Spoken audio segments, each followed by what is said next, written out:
Howdy ho amigos und willkommen. Vom Originalzustand bis so wie es heute dasteht, habe ich jeden Handgriff in meinen Videos gezeigt. Und in gewohnter Manier geht es heute weiter.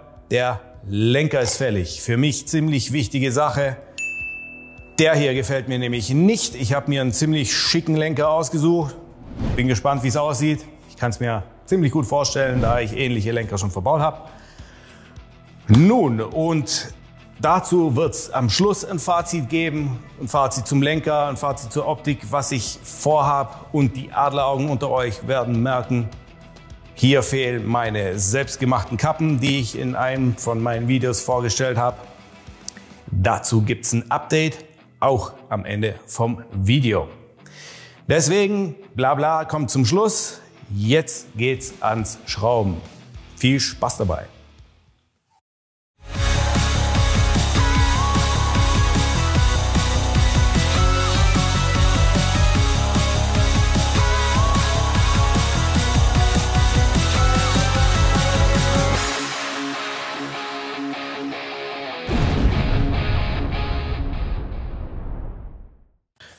Wie zu Beginn jeder größeren Operation müssen wir erstmal einige Vorkehrungen treffen.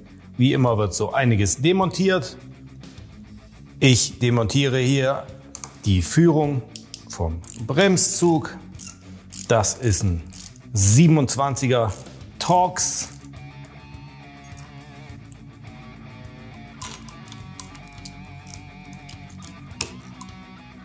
Ebenso wie den Kabelbinder hier oben. So ist das Ganze frei. Ich lockere nun die Befestigung vom Scheinwerfer, damit ich den etwas zur Seite biegen kann. Das ist ein 9/16. Einfach nur ein bisschen gelockert. So, dann kommt der auch aus dem Weg. Nun die Führung vom Kupplungszug mit einem 3/16 Inbus.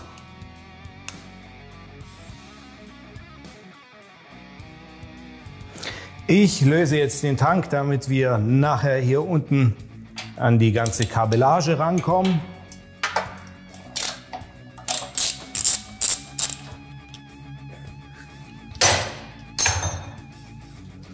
Das hier ist ja mein selbst gebastelter Tanklift, auch in dem Video gezeigt. Also bei euch sind es wahrscheinlich noch andere Verschraubungen, falls der Originale drauf ist. Hier hinten nur ein wenig gelockert, nach Originalmutter mit einem 9/16. Es reicht, wenn man den einfach nur etwas locker macht. Und jetzt kann ich den Tank einfach etwas nach oben drücken. Leg was drunter.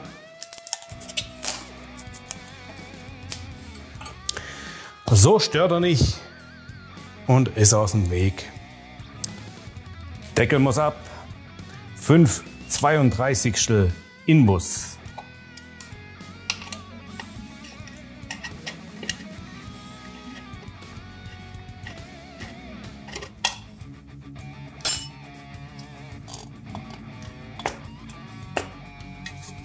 Da vorne nur mit den Gummis dran geklappt. Und hier haben wir die Hauptsicherung drunter. Weg mit der Abdeckung. Da haben wir sie. Fob in der Nähe haben. Zündung an. Zündung wieder aus und schnell raus mit der Sicherung. So ist sie weg. So kann auch nicht viel passieren. Dann haben wir hier noch einen 27er Torx. Den mache ich auf. Dann kriege ich die Leitung etwas weg, um die Gummiabdeckung hier leichter öffnen zu können. Dann ist die Sache hier nicht im Weg.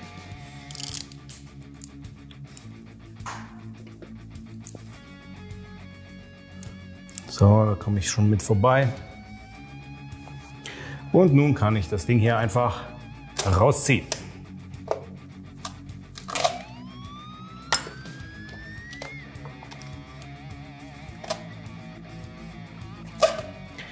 Da haben wir den ganzen Kabelsalat. Und hier ist der Load Equalizer, den ich damals verbaut habe für die Blinker. Ich stecke die ganze Sache hier aus. Da muss ich nachher ran. Das sind die zwei Blinkerleitungen. Dann haben wir hier die Leitung zum Scheinwerfer, die sich leicht nachverfolgen lässt. Hier haben wir eine Leitung vom vorderen ABS. Die war hier oben rechts drin von mir aus gesehen. Blinker ist oben links und einmal hier unten. Also das müsste man jetzt nicht ausstecken, aber um nachher alles wieder schön zu verlegen, stecke ich den ganzen Spaß aus. Hier unten schwarz zu schwarz nachher. Und dann haben wir hier oben noch einen Clips. Das ist ziemlich unverwechselbar. Aber ihr könnt euch einfach ein Foto machen. Und danach wieder so einstecken, wie es war. Ich freue mich schon drauf, das Ganze nachher wieder zusammenzustecken. Da ist natürlich jetzt auch die Tacholeitung dabei. Sämtliche Armaturen.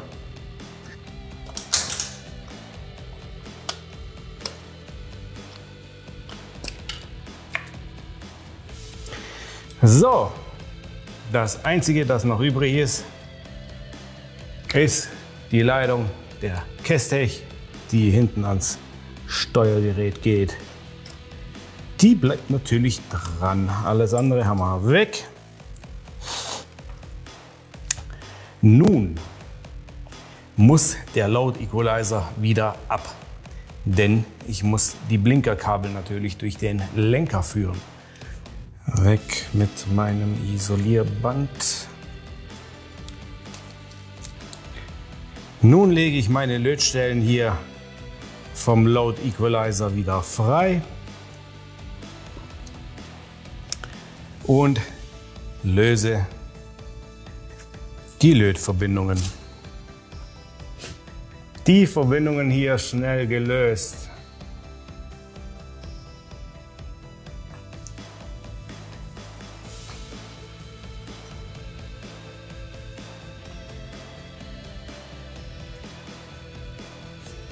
Nun geht's ran an die Armaturen. Hier oben, hier unten eine Schraube, 25er Torx.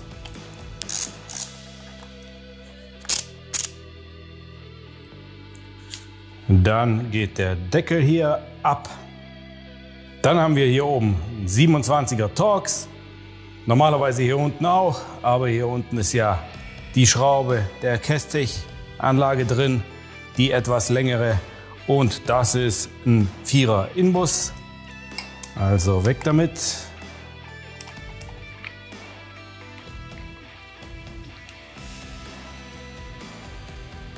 Bevor das Ganze hier weg kann, muss ich den Spiegel entfernen, da hieran der Blinker befestigt ist.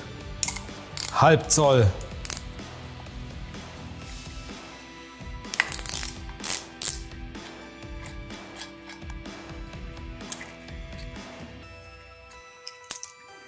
So ist der Blinker frei und die ganze Sache auch. Der Griff kann nun abgezogen werden. Den hatte ich das letzte Mal montiert und deswegen nicht geklebt. Ich kann ihn einfach abziehen. Auf der Gasseite selbes Spiel. Ich mache gleich den Spiegel weg, damit der mir nicht im Weg ist. Blinker ist frei. Oben und unten wieder 25er Torx.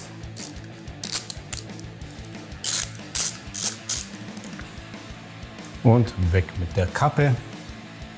27er Torx.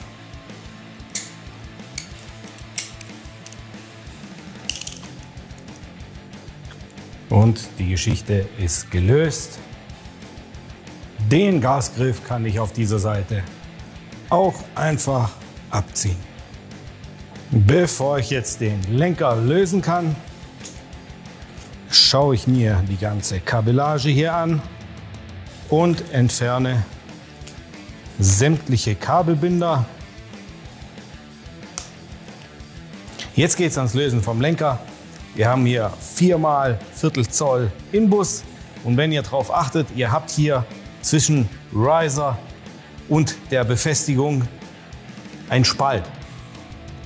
Nicht, dass es nachher heißt, man muss das Ding anziehen auf Kontakt. Das ist nicht so. Dieser Spalt soll da sein. Und beim Lösen merkt man auch, die ganze Geschichte ist gar nicht so fest, wie man sich das vorstellt. Denn es sind 16 bis 20 Newton. Wenn ich jetzt so aus dem Kopf richtig schätze, ich werde nachher natürlich beim Montieren sicher gehen, dass ich das richtige Drehmoment verwende, aber 20 Newtonmeter werden es sein. So, das Ganze löst sich. Natürlich haltet ihr den Lenker fest, damit er nicht irgendwo dagegen knallt.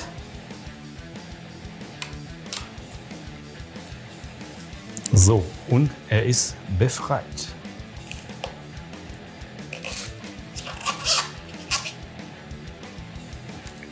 Und wir ziehen ihn vorsichtig samt der Leitungen hier raus. Ganz einfach.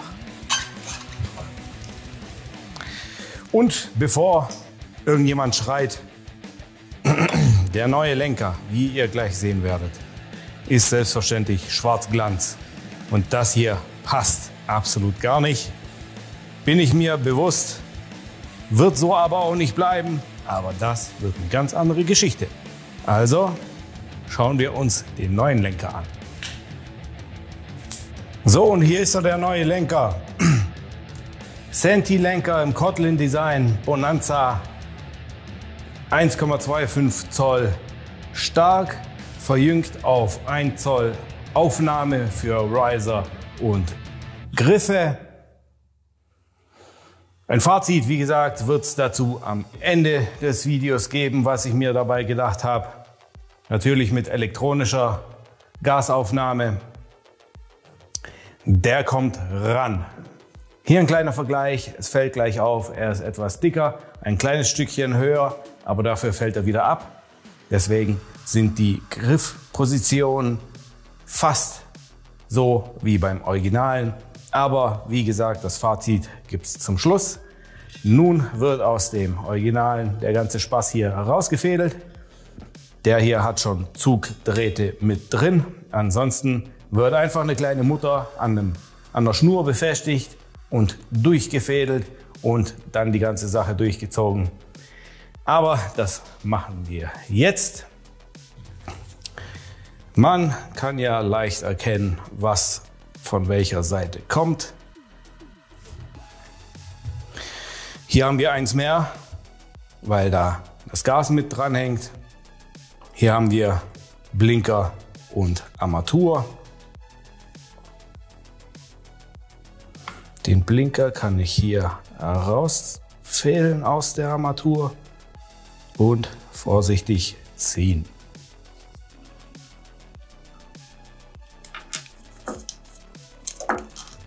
Und selbst mit Stecker kein Problem. Weg ist der Blinker. So, und die Armatur ist auch durch. Selbes Spiel auf der anderen Seite. Blinker hier zur Seite raus. Nachgeben, ziehen, nachgeben, ziehen. Bleibt ein Kabel oder ein Stecker hängen, einfach an dem anderen ein bisschen wackeln, wackeln, ziehen, nachgeben. Und es sollte komplett ohne Widerstand von alleine ganz einfach rauskommen. Weg ist er. Als nächstes die Armatur. Man sieht hier drin die elektronische Gasaufnahme, die kann man einfach hier mit dem Finger einen kleinen Stups verpassen und dann kommt es uns auch entgegen. Nachgeben nicht vergessen. Armatur ist weg, nur noch das Gas.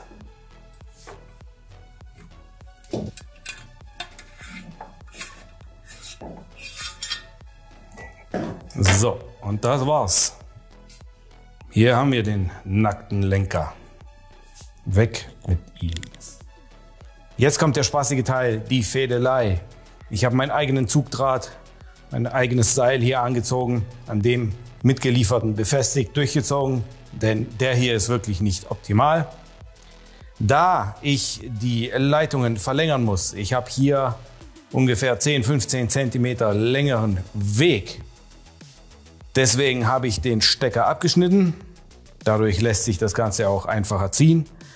Ich ziehe mein Seil, das lang genug ist, so weit wie möglich hier oben raus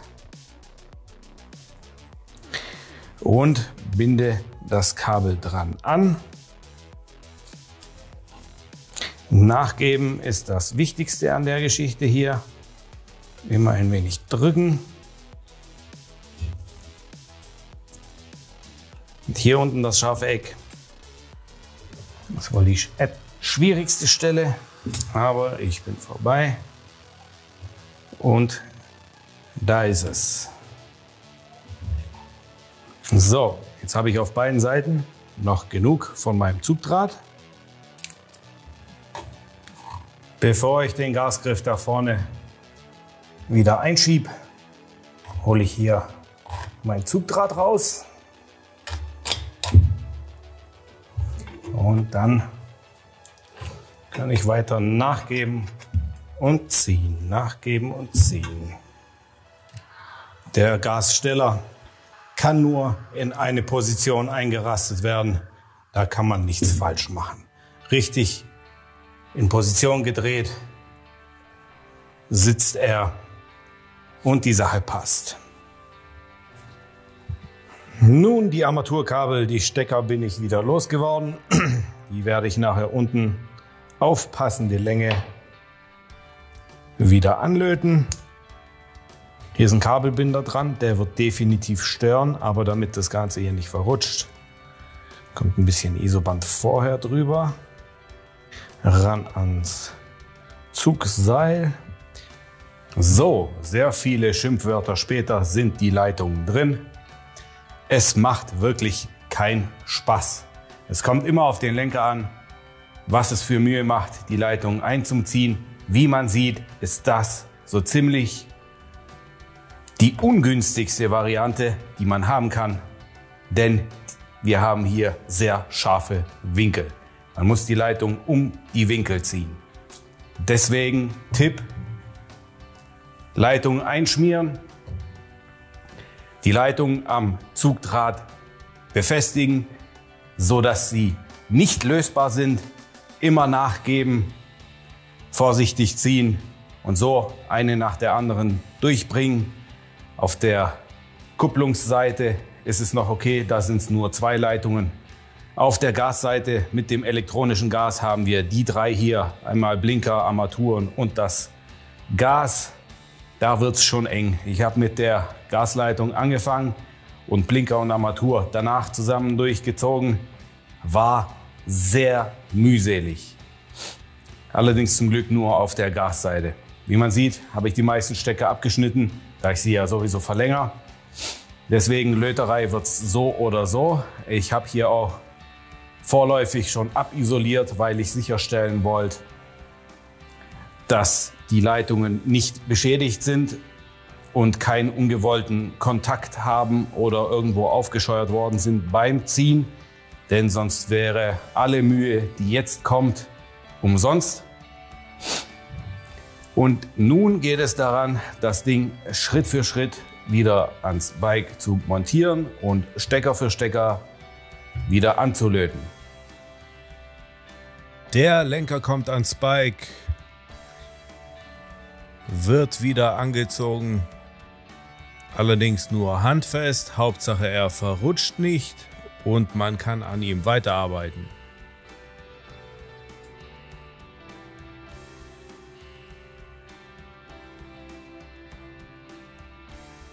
So, jetzt geht es daran, das Ganze Stück für Stück wieder zusammenzubauen, von oben nach unten, damit ich die richtige Länge für die Kabel finden kann. Der Gasgriff kommt ran, die Armatur wird wieder zusammengebaut und der Bremsgriff wird wieder zusammengeschraubt. Alles soll sitzen und dann kann ich den Blinker so platzieren, wie er war.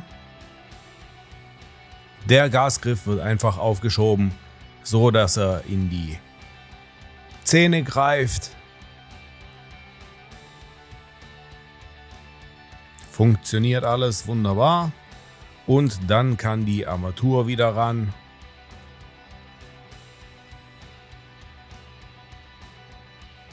Dann den Deckel wieder drauf. Eine Schraube oben, eine Schraube unten, alles wie gehabt. Alles wird noch relativ locker gelassen, denn die Endeinstellung kommt ganz zum Schluss. Der Bremsgriff kommt wieder ran. An ihm ist eine Aussparung, die in die Armatur greift. Das sollte alles genau sitzen, denn in der Armatur haben wir Endschalter, die richtig betätigt werden müssen. Deswegen ohne Gewalt alles ineinander bringen. Und wieder anschrauben, so wie es war. Auch alles noch relativ locker.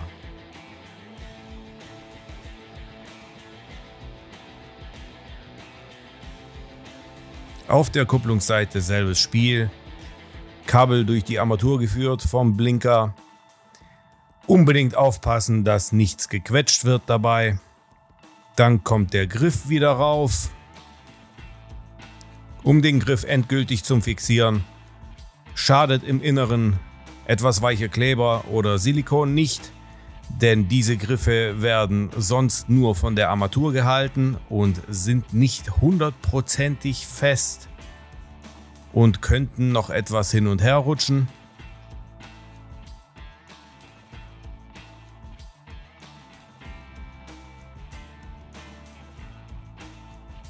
Wie man sieht, verläuft der Kupplungszug jetzt anders wie zuvor. Ich habe das Glück, dass die Züge hier alle reichen und nur etwas anders verlegt werden müssen. Aber zu diesem Punkt werde ich zum Schluss auch noch etwas sagen. Der Kupplungsgriff kommt hier wieder ran. Auf der Unterseite hat der Griff eine Aussparung, passend zur Unterseite der Armatur hier. Die muss ineinander greifen, denn wie auf der Bremsseite haben wir hier einen Endschalter für die Kupplung. Das muss alles ineinander greifen. Sitzt das Ganze einmal richtig, wird es auf der Seite auch erstmal vorläufig fixiert. Jetzt wird begonnen, von oben ab alles wieder zusammenzusetzen. Ich fange mit den Spiegeln an, denn daran ist ja mein Blinker befestigt. Und ist das Ganze erstmal fixiert, kann ich dann die Leitungen auch auf das richtige Maß anlöten. Je nachdem, was für einen Lenker ihr habt, besteht natürlich auch die Möglichkeit, die Spiegel nach unten zu drehen. Also andersrum zu montieren. Dabei tauscht man auch links und rechts, kommt der Spiegel auf die andere Seite, von unten dann montiert. Die Möglichkeit habe ich hier nicht, da sie sonst am Tank anstoßen. Aber die Spiegel hier bleiben ja auch nicht für immer. Das wird jetzt alles nur der Maßfindung dienen, damit ich das hier sauber verlöten kann. Und damit geht es auch weiter. Das Ganze ist alles noch nicht fest. Es ist grob so eingestellt, wie es mir später passt. Die Feineinstellung mache ich dann zum Schluss. Aber jetzt zum Löten reicht das. Ich zeige hier anhand des Blinkers einmal, wie das Ganze verlötet wird. So werden sämtliche Stecker nachher verlängert. Ich lasse die Leitung, die aus dem Lenker kommt, so lang wie möglich, damit ich dort den Schrumpfschlauch parken kann, und schneide die Leitung des Blinkers etwas kürzer. Ich hatte ja damals beim Umbau der originalen Blinker schon angemerkt, dass ich es beim Lenkertausch alles sauber haben will, und so wird es jetzt auch gemacht. Beim Abmanteln der Leitung ist darauf zu achten, die Adern nicht zu verletzen. Der Mantel wird nur angeritzt, danach abgebrochen und abgezogen und die Adern abisoliert. Nun kommt der Schrumpfschlauch drauf, der die gesamte Lötstelle bis zum Anfang des Blinkers abdecken soll, damit das Ganze geschützt ist, und er wird ganz nach hinten geschoben. Die Leitung des Blinkers wird jetzt gekürzt auf entsprechende Länge und natürlich abisoliert.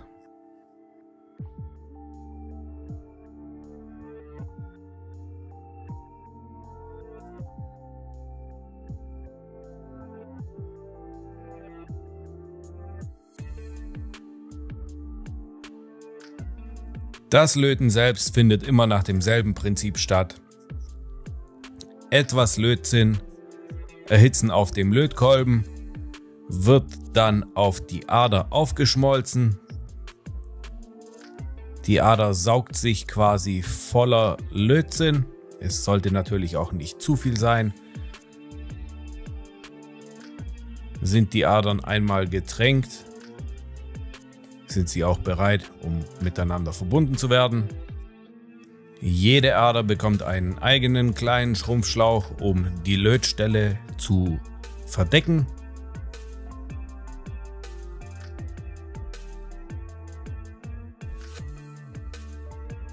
Und nun mit etwas Lötzinn auf dem Lötkolben wird die ganze Sache verschmolzen und verbunden. Ist der Schrumpfschlauch so wie hier relativ nah an der Lötstelle, muss man ziemlich zügig sein, damit der Schrumpfschlauch sich nicht erwärmt und beginnt zu schrumpfen, aber mit etwas Übung geht das. Ansonsten länger abmanteln, um den Schrumpfschlauch besser parken zu können, aber da ich das hier alles sehr auf Maß bringe und es mir auch keine Probleme bereitet, mache ich das so.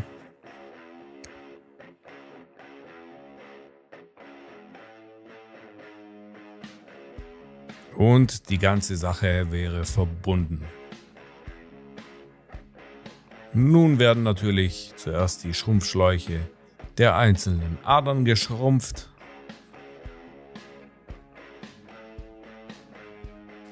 Und danach schiebe ich den gesamten Schrumpfschlauch für das gesamte Paket bis ganz nach vorne an den Blinker, bis zum Anschlag, und schrumpfe diesen. Somit ist die Lötstelle und die Leitung vom Blinker optimal geschützt, sieht sehr unscheinbar und dennoch sauber aus.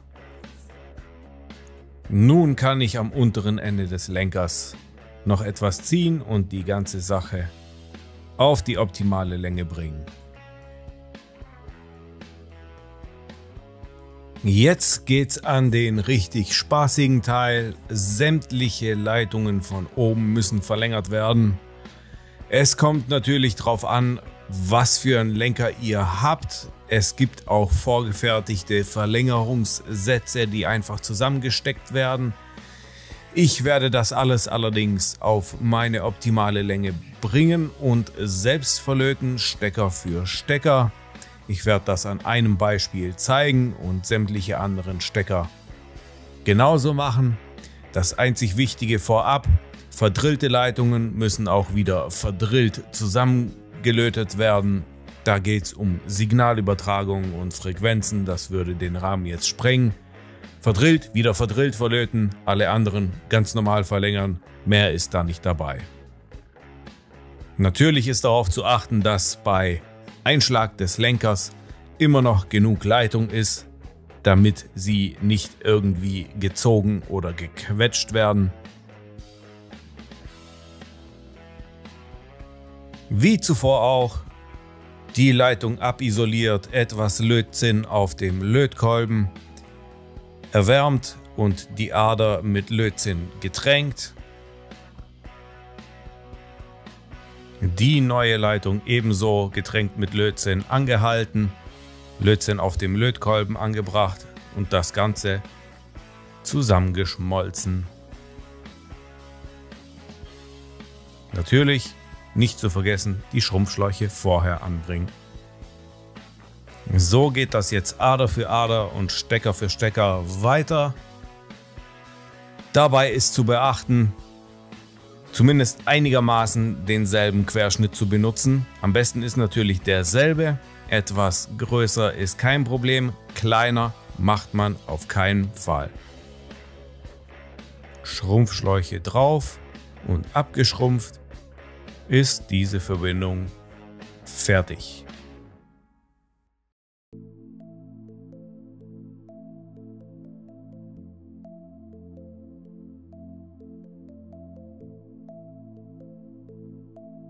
Selbes Spiel mit dem verdrillten Paar, einmal rot, einmal schwarz und wie erwähnt, das Ganze auch wieder verdrillen bis zum Stecker.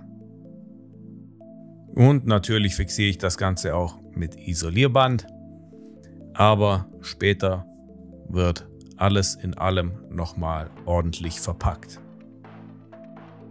Sämtliche Adern bekommen noch einen Schrumpfschlauch oben drüber, um das Ganze zu sichern und zu fixieren.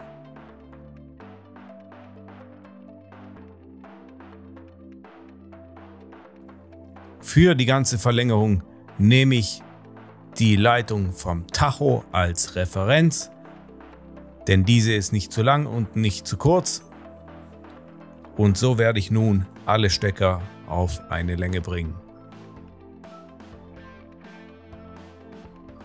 Den Stecker nach demselben Prinzip verlötet, Schrumpfschlauch drauf, Schrumpfschlauch geschrumpft, das Ganze fixiert. So geht es die nächsten Stunden weiter.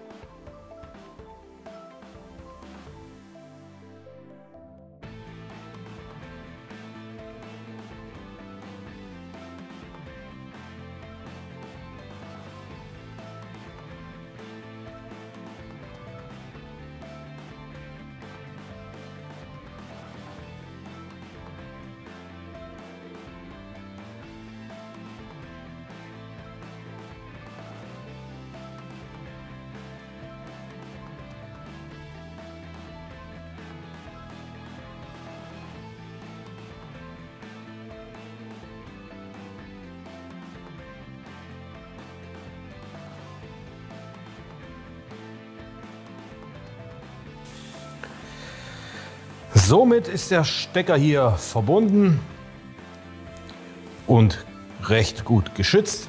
Wie gesagt, wird das Ganze im Nachhinein nochmal gut verpackt und sortiert. Da die zwei Leitungen zu einem Stecker gehören, gibt es natürlich die Möglichkeit, das Ganze nochmal mit Isoband zu fixieren.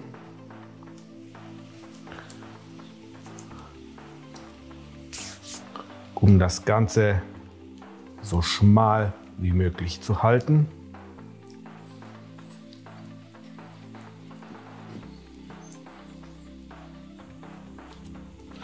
So, und so geht es weiter mit jedem anderen Stecker auch. So sind nun alle Kabel wieder verbunden. Der Load Equalizer ist auch mit dran. Und ein genereller Tipp, falls ihr auf Leitungen stoßt, die eine Lackschicht haben, unbedingt sicherstellen, dass die Lackschicht geschmolzen wird und das Lötzinn richtig aufgenommen ist, damit auch eine richtige Verbindung zustande kommt. Sonst hat man ein Problem. Nun werde ich das Ganze hier zusammenstecken und alle Funktionen prüfen, bevor ich den ganzen Spaß dann richtig aufräume. So, das Ganze ist zusammengesteckt. Nun für den Test kommt die Sicherung natürlich wieder rein. Habt den Fob in der Nähe dazu.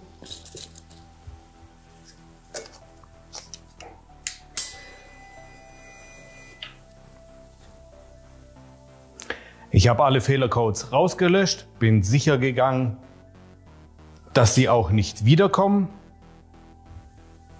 denn die Fehlercodes werden gespeichert. wenn hier was geschnitten wird oder sonst was, die sind gespeichert, ihr macht das Ding an, dann ist die Kontrollleuchte permanent an, die Fehlercodes werden rausgelöscht, ich schmeiße das Bike wieder an, kontrolliere, ob die Fehlercodes wegbleiben, das heißt, alles funktioniert, es herrscht kein Kabelbruch oder sonst irgendwas, das ist schon mal gut. Und jetzt gehe ich die Funktionen durch, ob auch alles geht, also die Zündung geht schon mal, der Blinker, die Warnblinkanlage links und rechts funktioniert.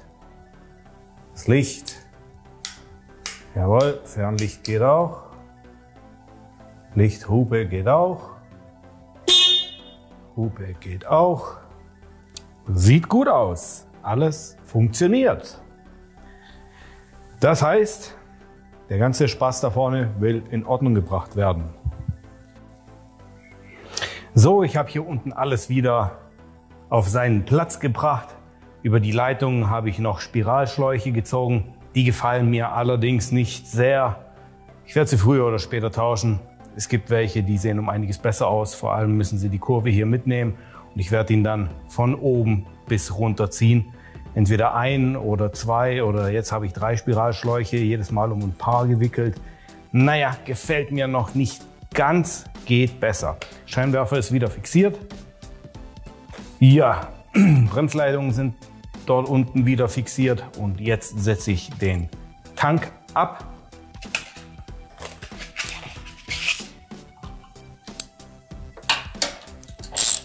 Und mache ihn wieder fest. Ich werde meine Schrauben wieder mit dem Lackstift etwas ausbessern müssen. Aber so ist das nun mal bei Umbauten.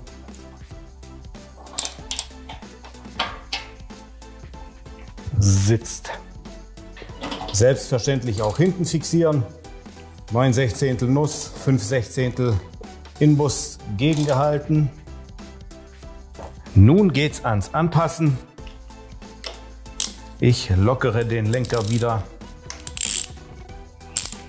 Jetzt wird erstmal die Mitte gefunden. Aber ich denke, die hatte ich vorher auch schon recht gut. Der Lenker lässt sich gut ausmitteln. Sitzt der Lenker einmal mittig, geht es nur noch um den Winkel. Und da heißt es einfach nur probieren, probieren, probieren.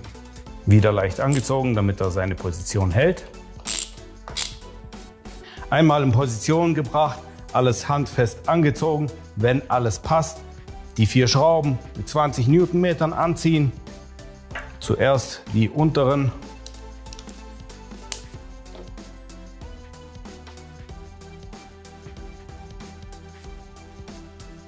Und danach die oberen. Und der Lenker ist fest. Sind die ganzen Griffe und Armaturen einmal in richtiger Position? Das findet man einfach nur durch Ausprobieren aus. Draufsitzen, vergleichen, gucken, ob man überall gemütlich hinkommt, ob es einem passt. Lässt sich selbstverständlich in 5 Minuten sofort einstellen. Für mich passt so, alles war noch handfest. Und zum Schluss ziehe ich die Sache hier mit 16 Newtonmetern an. Einmal oben, einmal unten.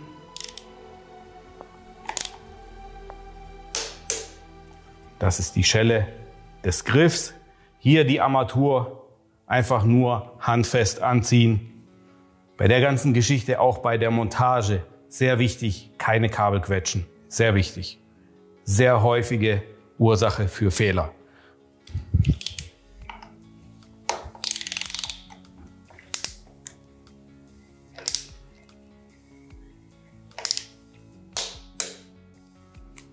Natürlich müssen wir die Spiegel auch noch befestigen. Halbzoll. Die Abdeckung hier kann wieder drauf. Gummistöpsel. Einfach nur aufgesteckt. 5/32 Inbus angeschraubt.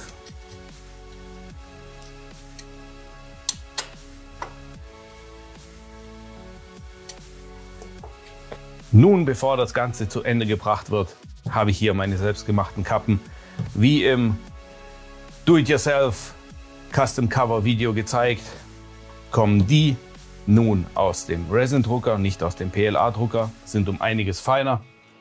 Hier an der Motorhead-Variante sieht man es ganz gut. Die kommen schon ganz cool raus.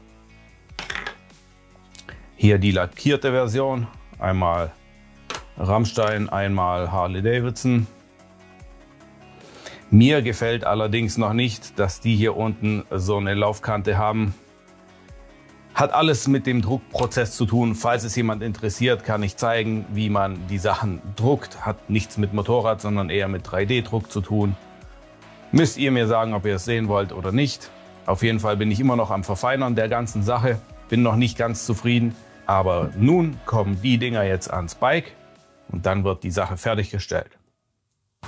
So, der Lenker ist dran, hat einiges an Zeit gedauert, hat sich aber definitiv gelohnt. Meine Kappen sind drauf. Der Lenker selber ist genau mein Ding. Zum Glück sind Geschmäcker verschieden. Einige kommen damit nicht klar, dass er so abfällt an den Griffen. Ich finde es super. Der Lenker ist an sich ungefähr 10 cm höher wie der normale Mini Ape, aber von der Griffposition auf derselben Höhe. Nur anstatt ich jetzt meine Hände horizontal habe, sind sie etwas geneigt während der Fahrt. Ganz am Ende werde ich Fahrteindrücke zeigen, wie das beim Fahren aussieht.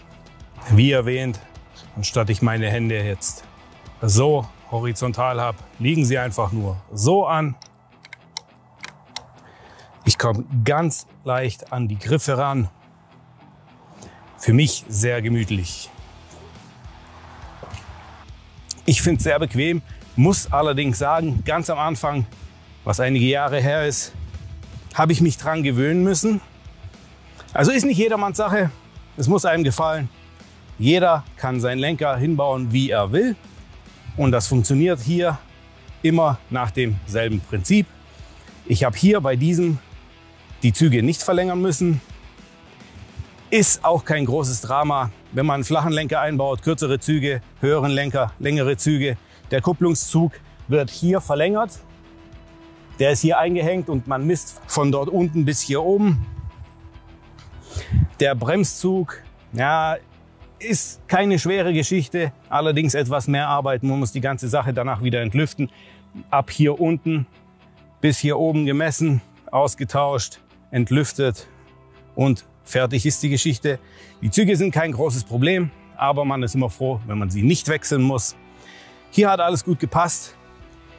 An sich die Arbeit selber macht Spaß, aber es sind tricky Sachen dabei. Die Leitung da reinzuziehen macht keinen Spaß. Deswegen habe ich die Leitung der Kästich auch draußen gelassen. Was nicht sein muss, muss nicht sein. Ansonsten sich unbedingt Zeit nehmen, die ganze Sache sauber machen. Man will keine Fehler suchen im Nachhinein. Das Wichtigste ist, keine Kabel beschädigen, vorsichtig sein beim Löten. Wie gesagt, gibt es die Geschichte mit den vorgefertigten Verlängerungen, die man da dazwischen einbauen kann. Dann muss man auch nichts löten. Aber Löten ist und bleibt die sauberste und beste Verbindung. Deswegen bin ich da Fan davon. Einige Kleinigkeiten werde ich natürlich noch anpassen. Diese Sachen, die Segelohren, die man hier als Spiegel bezeichnet, gehen gar nicht. Der Riser in der Wrinkle-Optik passt auch nicht mehr. Das ist aber allerdings eine Geschichte für ein anderes Video. Da werde ich mir noch was einfallen lassen. Vorsicht ist auch geboten, gerade bei der Umlegung der Züge. Hier werde ich mir noch was einfallen lassen, denn nach einer Weile, wenn die Kontakt am Lenker haben beim Einschlagen, wird es definitiv den Lack abscheuern. Ist immer so. Deswegen entweder die Führung ranbasteln, da werde ich mir was überlegen, und in der Zwischenzeit einfach ein Stück Isolierband hin, damit der Lack des Lenkers geschont wird. Zur Optik selber war es mir wichtig, dass der Lenker etwas dicker ausfällt, 1,25 Zoll statt 1 Zoll. Denn beim Originallenker fallen diese Griffe sehr auf. Man hat einen ziemlich schmalen Lenker und danach einen riesen Bollen an Griff, was optisch einfach nicht passt. Das ist der Mittelweg. Es gibt natürlich auch die Superfett-Variante, die fast so breit ist wie die Gabel, wäre mir allerdings schon wieder zu massiv gewesen. Das hier finde ich tatsächlich die optimale Lösung. Für mich sehr bequem beim Fahren. Wie gesagt, Fahreindrücke gibt es gleich. Damals waren die Hände so, jetzt bin ich halt ein kleines bisschen tiefer. Die Armaturen und Hebel alle perfekt eingestellt. Ich komme an alle Sachen ran. Ich zeige das gleich nochmal aus der Nähe von allen Perspektiven. Ja, und wie erwähnt, wird es noch einiges geben. Mir geht die Arbeit so schnell nicht aus an dem Bike, die Ideen sowieso nicht. Deswegen sehen wir uns beim nächsten Mal. Falls ihr irgendeinen Mehrwert aus meinen Videos gezogen habt, wie gesagt, jeder Handgriff, den ich bis heute gemacht habe, findet ihr in meinen anderen Videos. Und falls es euch in irgendeiner Art und Weise geholfen hat, liken und subscriben nicht vergessen. Wir sehen uns dann beim nächsten Mal.